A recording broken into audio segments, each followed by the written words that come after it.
So the Markelle Fultz in Philadelphia saga is over, as he is now a member of the Orlando Magic. And the question is, can this #1 overall pick be a star in Orlando? Well, the first thing we got to remember is, for all the talk about the jump shot, Fultz still has parts of his game that are really damn good. I mean, his ball handling and his attacking and shot creation were praised coming out of college for a reason. The expectation is he can beat defenders off the dribble consistently, play in the pick and roll, and get into the teeth of the defense. But of course, that jump shot is what it is.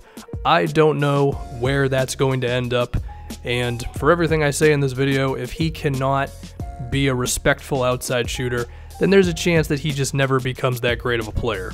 Good, potentially, but we're going to have to see.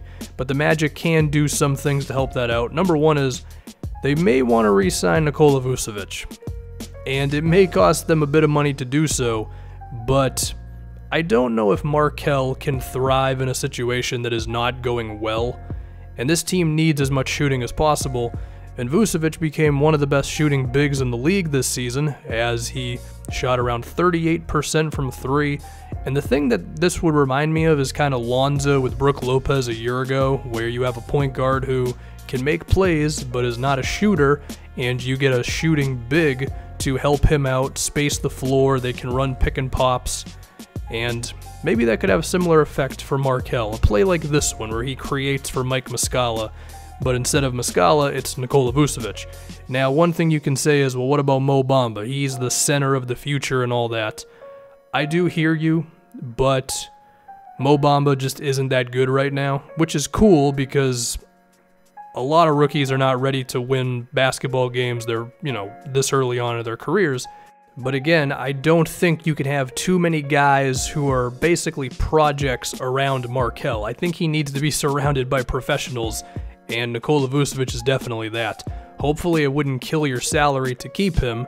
They are going to have Evan Fournier, as he's under contract for a few more years. He's been a knockdown shooter his whole career, and then for some reason this year it just isn't going well. You hope that he can just bounce back and be one of the best snipers in the league. Similar thing with DJ Augustin, who has at least one more year left on his contract with Orlando. We'll see if they keep him after that. He's a very good shooter, and I think he and Markelle Fultz can actually play together, even though you might think, well, isn't that a bit of a small backcourt? Markelle is 6'4" with a 6'9" wingspan. I think he can defend a lot of shooting guards, at least adequately, and that would allow DJ to play next to him. So between Augustin, hopefully a Fournier bouncing back, and then Vucevic, assuming it doesn't cost you too much money, that could be the beginning of Markelle Fultz being productive in Orlando. Terrence Ross is a little more interesting because while he is also a very good shooter and having the best year of his career, I don't know if they're going to be able to re-sign him. If they're able to keep Vucevic, that might just be too much money they're committing to, but hopefully they can just get as much spacing as possible around Markelle, because while I don't think he's a natural playmaker in the sense of a big-time assist guy, he can certainly make plays for his teammates. Aaron Gordon, though, is a talking point, and it's not going to be all the way positive. And that's not to say I don't like Aaron Gordon, because he certainly has abilities, and I think there's a chance this could go well between them, where Fultz can get a head of steam going towards the rim, and then Aaron Gordon can finish plays, alley-oops and cuts and transition plays, and there is a world where these two can fit and play together. But the thing is, Aaron Gordon's self-awareness is not very good. He takes a few too many jump shots.